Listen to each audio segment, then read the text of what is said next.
नमस्कार, मी रमेश पंडित. बातमीपत्रात आपल्या सर्वांचं स्वागत. पाहूया बातमीपत्र विस्ताराने.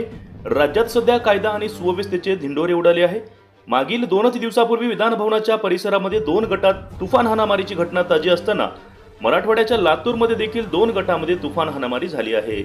लातूर येथील शासकीय विश्रामगृहात जोरदार राडा पाहायला मिळाला. राष्ट्रवादी काँग्रेस पार्टीच्या कार्यकर्त्यांकडून छावा संघटनेच्या कार्यकर्त्यांना मारहाण झाली आहे. पुन्हा एकदा कायदा आणि सुव्यवस्था नियंत्रण चव्हाट्यावर आले आहे.